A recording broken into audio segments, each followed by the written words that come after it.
Welcome to Betsy's second Facebook Live, Mondays at noon Central. I'm a couple of minutes early, but I wanted to go ahead and get started to make sure I got started. And that's why. Now I've got all these metric things in front of me.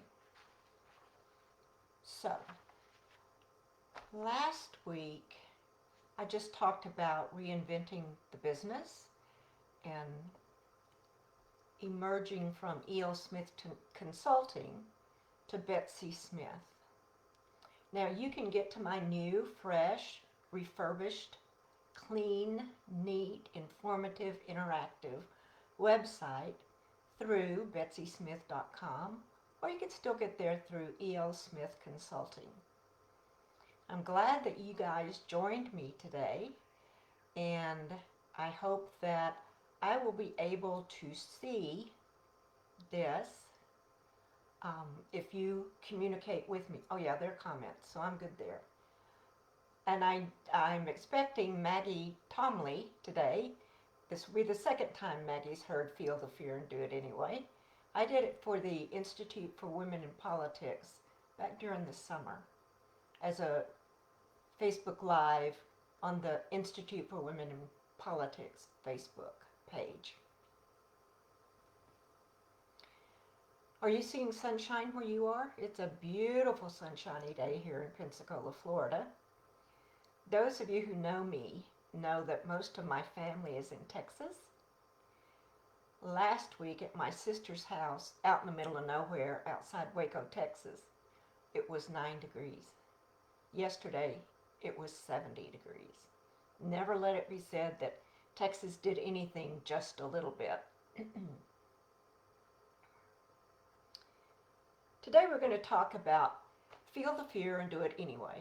And I'm going to give you 8 self-coaching strategies for you to coach yourself. Now, I am a certified leadership coach, and I'm worth every penny you pay me when you need me. But I want you to know 8 simple self-coaching strategies when you feel the fear. Because we all feel fear. It's part of being a human being. Animals feel fear. But we humans don't want to call it fear. We call it stress, or we call it anxiety, or we call it nervousness. But it's fear, that 4-letter word, fear. What happens to people, individuals, when they are stressed or fearful? Well, fear exacerbates existing physical illness. If you already have high blood pressure, if you're in a constant state of fear, your BP may go up. But it creates new illnesses. And these are just a few. Asthma, panic attacks, cardiovascular. Fear causes decreased cognitive function. Fear causes us to be unable to make good decisions. And fear leads to avoidance and procrastination. No one knows you better than you know yourself. And that's why I think these 8 nuggets that I'm going to share with you will really benefit you forever and ever. The 8 self-coaching strategies. The first one is no judgment. Fear is neither good nor bad. When you start to feel fearful, breathe. Practice positive self-talk. Now, a lot of people have negative self-talk, but I'm talking about positive self-talk. For example, when I am giving myself negative self-talk, one of my favorite phrases is, "Betsy, you dummy." And I have learned to shift that into, "Well, Betsy, you made a mistake. Everybody makes a mistake at one time or another. Go on, get on with your life." Strategy number 2, don't just do something. Take a moment immediately. Breathe. Take a minute. Center yourself. Ask yourself, what am I feeling? Are my hands sweaty? Is the hair standing up on the back of my neck? And then ask, what triggered this? Did a snake slither in front of me? Am I fearful for my children's well-being? Probably, because they haven't been in school for a long time. Well, we Floridians have, but the rest of you, or a lot of you, haven't.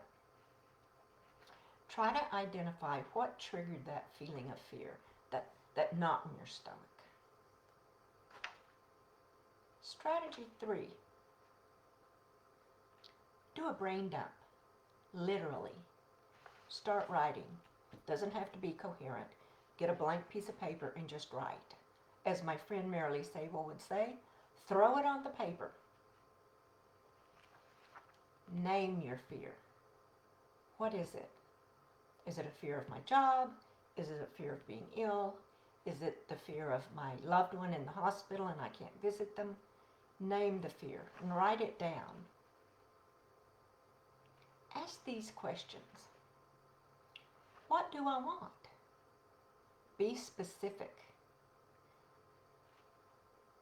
Does this align with my values? We all have a set of values. Most companies have a set of values. And what happens when your values don't align with your company's? There's angst, there's frustration, and there's a collision. So think about your values. Is this in alignment with my values? And what will I gain or lose if I am successful? If I'm being fearful, if I have fear of success instead of fear of failure, ask yourself, what am I going to lose or gain by achieving success? Define and visualize your success. Strategy number 4. Define and visualize your success. What does that look like? What does it feel like? Be very clear. If it changes, that's okay, but at least make a start. Ask yourself, what would I do if I knew I couldn't fail? But oh my darling, what if you can fly? Strategy number 5. Create an outcomes chart for yourself. It can be just a blank piece of paper with what I want, what are the resources, who can help me with this, and what's in my way, and who's in my way. List your priorities. Get really clear on what your priorities are. Now, they may change tomorrow, and that's okay. But get your priorities straight so you'll know where to spend your time and energy and maybe money. Ask yourself, what resources do I need? Do I need to read a book? Do I need to talk to a friend? Do I need to go on Facebook Live? Ask yourself, what resources do you need? Strategy number 6. Get clear on your limiting beliefs. What's in your way? Is that limiting belief true? Is that little gremlin sitting on your shoulder saying, you can't do that? You know you can't do that. You were never good at that. Yeah, just flick that little baby off. Am I making assumptions? What story are you telling yourself? I have a friend in North Carolina who is an author, and she was coaching me, doing some writing coaching with me. And she said, I sent in my manuscript 6 weeks ago. I haven't heard from them. I know they're going to turn me down. And I said, you don't know that. Call them. She called them. They just hadn't gotten to her manuscript and did indeed accept it. We all tell ourselves stories. Make sure those stories are accurate. and verify them. Ask, how big of a deal is this? I have a married couple that's a friend, and he was a career Navy pilot at first, and he flew during a fighter pilot during Vietnam many years ago. And his wife tells the story of they were, I don't know, thinking about what color to paint the kitchen, something that we all deal with that's important at the time. And they were talking about it and talking about it and talking about it. And then the husband says, honey, there were people trying to kill me in Vietnam. On the big deal scale, this is not a big deal. What's your big deal scale? Start with baby steps. You don't have to conquer the world, although my motto is ready, fire, aim. It has worked for me all these years. But take baby steps. Get started just a little. Next step, take a bigger step. The next step, take a bigger step.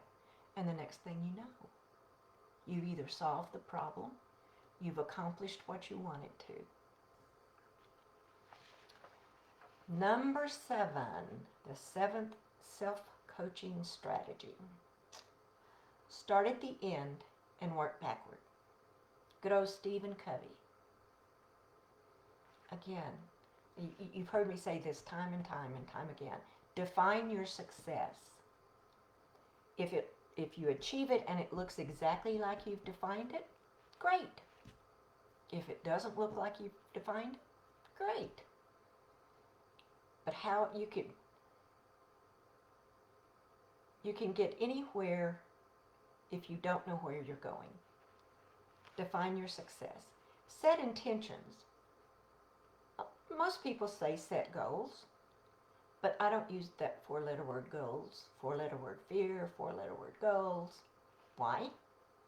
Because anybody can set goals for us. Our boss, our kids, our tennis team. But only we can set intentions.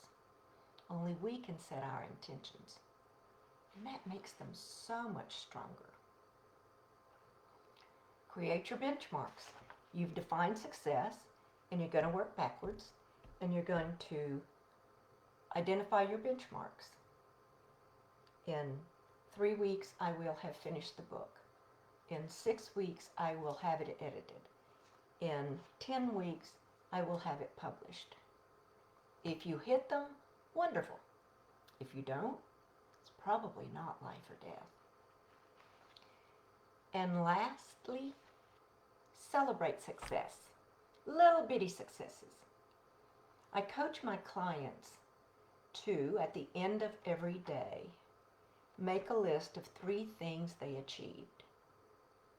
What do we want to do? We want to make a list of all the things we didn't achieve. And that's okay. But I want to shift you from what I didn't do to what I did do. Celebrate the successes. The 8 self-coaching strategies. Remember, fear is neither good nor bad. Take a breath. Don't just jump into something. Do a brain dump. Write it out. Throw it on the paper. Define and visualize success. Number 5, create your outcomes chart.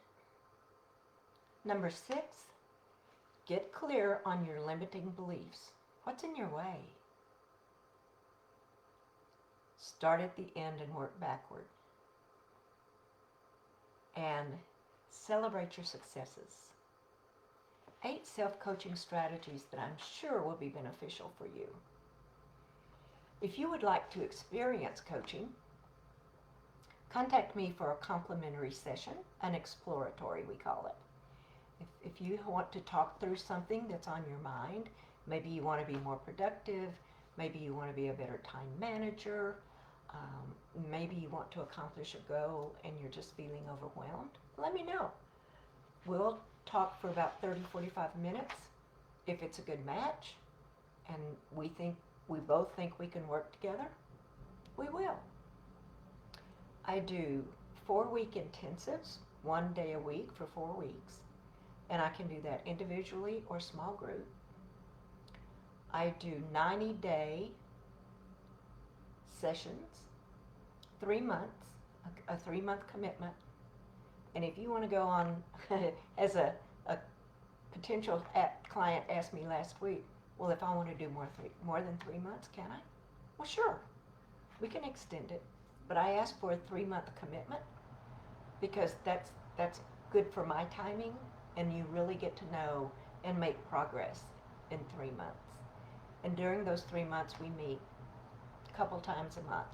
We can do it on the phone, we can do it on Zoom, we can do it face to face, however works best for you.